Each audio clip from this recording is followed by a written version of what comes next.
मैं तुमसे मिलने तुम्हारे ऑफिस चली गई थी। तुमने जल्द ही मुझे अंदर बुला लिया था। मैं तुम्हारे सामने बैठी थी, पर न जाने क्यों अपनेपन का कोई एहसास आज मुझे महसूस नहीं हो रहा था। निरंतर भागता वक्त भले ही आदमी के जीवन में उसके आचार विचार और हालात सब बदल देता है, फिर भी वक्त के दरमियान आदमी के जीवन के कुछ लम्हे ज्यों के त्यों दिल के हिमखंड के नीचे अछूते पड़े रह जाते हैं, जिसे पूरे जीवन में न वक्त बदल पाता है, न आदमी खुद मिटा पाता है। एक लंबा समय गुजर जाने के बाद भी मैं क्या उस लिखे को चाहकर भी मिटा पाई हूँ, जिसे कभी वक्त ने मेरे अतीत के पन्नों पर लिखा था। आज कितने दिनों बाद मैं घर में अकेली थी, वह भी छुट्टी के दिन। सासू माँ मेरे बेटे आर्यन और पति राजीव के साथ एक रिश्तेदार के घर गई थी। फुर्सत के पल पाकर मैं सोना चाहती थी, पर अकेलापन पाकर अतीत के पन्नों की फड़फड़ाहट कुछ ज्यादा ही बढ़ने लगी थी। न चाहते हुए भी तुम्हारी बहुत याद आ रही थी, साथ ही वो अनकहे प्रश्न भी सामने आ खड़े हुए थे, जिनके उत्तर तुमसे पूछने थे, पर उत्तर मैंने खुद ही ढूंढ लिए थे। मैं मानती हूँ कि जीवन में हम दोनों इतने आगे निकल आए हैं कि अब उन प्रश्नों के कोई मायने नहीं रह गए हैं। फिर भी मुझे लगता है कि कभी हम दोनों ने एक दूसरे को टूटकर चाहा था। Hindi long love story. मेरे भविष्य की हर कल्पना में तुम हुआ करते थे, फिर चुपचाप मेरे जीवन से चले क्यों गए? मुझे यूं अकेला छोड़कर क्यों मेरे जीवन के रंगों को तुमने छीन लिया? बिना किसी अपराध के ठुकराकर जो मेरा अपमान किया था, उसकी कचोट आज भी मुझे महसूस होती है। भले ही हम दोनों ने कभी एक दूसरे को आई लव यू नहीं कहा था, फिर भी उस कच्ची उम्र में भी हम दोनों जानते थे कि हमारा प्यार शब्दों का मोहताज नहीं था। बिना बोले ही तुमने मुझे अपने प्यार का एहसास इतनी गहराई से करवाया था कि मैं तुम्हारे अलावा किसी और के साथ रहने के बारे में सोच भी नहीं सकती थी। कॉलेज में फर्स्ट ईयर से ही हम दोनों जिंदगी की धूप छांव में साथ रहे। एक दिन भी तुम मुझे कॉलेज में नहीं देखते तो मेरे घर के आसपास मंडराने लगते। सबकी नजरों से छुपाकर दिए गए तुम्हारे एक एक फूल को मैं भी कितने जतन से किताबों में छुपाकर रखती थी। लामीबी लव स्टोरी फूलों का पूरा एक हर्बेरियम ही तैयार हो गया था। आज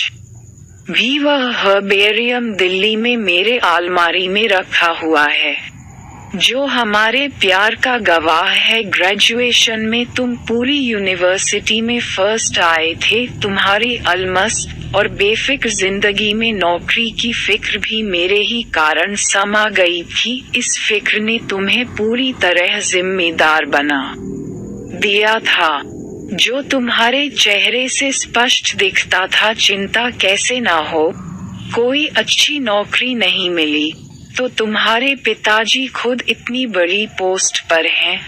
मुझ जैसे साधारण परिवार के लड़के को क्या देखकर तुम्हारा हाथ सौंपेंगे? तुम्हारे घर की शानो शौकत भी तो कम नहीं है, जिसे देखकर मुझे दूर से ही घबराहट होने लगती है।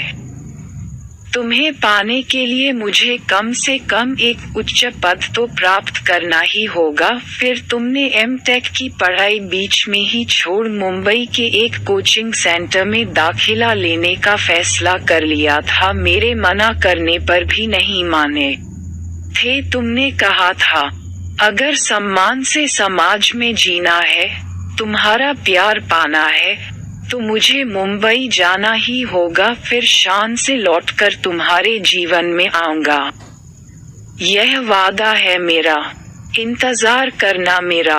Love story Hindi long. तुम्हारे इसी आत्मविश्वास ने मुझे तुम्हारा इंतजार करने का हौसला दिया था। बीटेक करने के बाद दूसरे कोर्स करने के बहाने मैं अपनी शादी टालती रही। पूरे 4 साल गुजर गए, पर तुमने मेरी कोई खबर नहीं ली।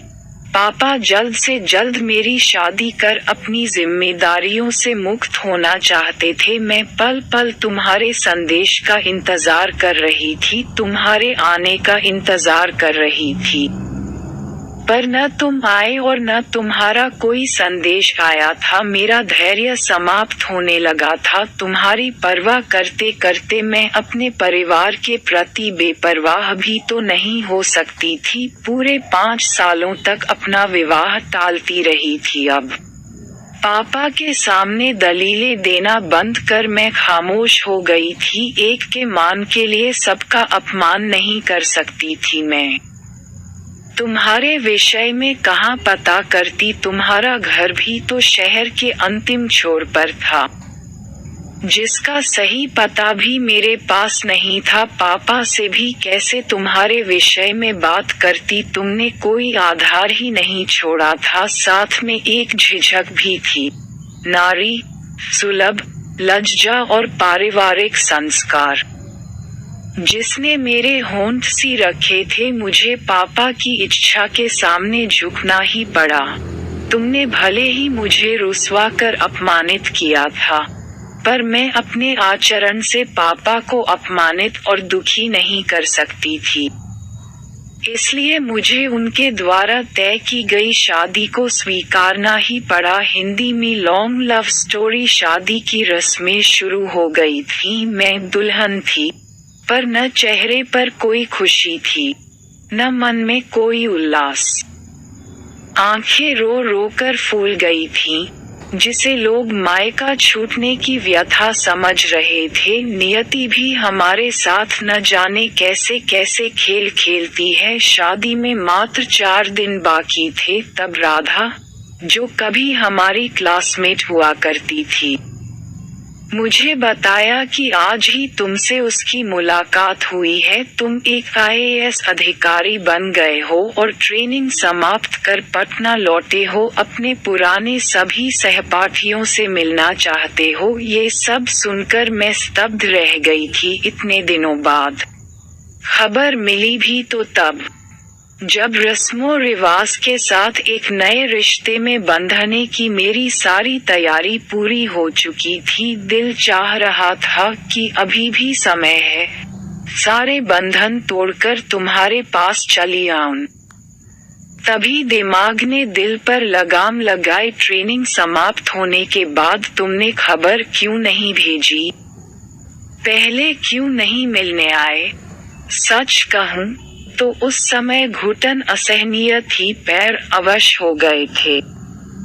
मैं धम्म से बिस्तर पर बैठ गई। तुम पर इतना बड़ा विश्वास कैसे कर लेती? अब तक के तुम्हारे आचरण ने मुझे घुटन, दर्द, अपमान के सिवा कुछ नहीं दिया था। तुमने अगर मुझसे अपने सारे संबंध तोड़ लिए थे, तो साफ साफ मुझे बताया होता।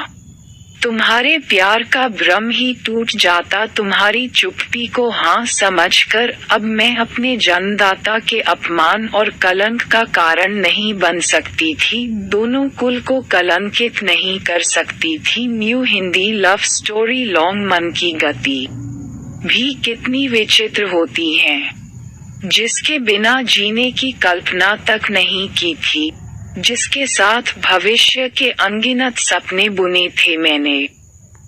उसी की सारी यादों को रद्दी पेपर की तरह लपेटकर शादी के हवन कुंड में डाल एक अजनबी के साथ कदम से कदम मिलाकर 7 फेरे ले पूरी निष्ठा से उसके साथ जीवन में आगे बढ़ गई थी। ससुराल आकर मैं सामान्य रूप से रस्मों रिवाज और कर्तव्यों का पालन सही ढंग से करने की कोशिशें कर रही थी, पर मन था कि तुम्हारे ही सपने देखने लगता। राजीव के स्थान पर मन में तुम ही नजर आते, ये जानते हुए कि जीवन अपनी ही बनाई शर्तों पर चल रहा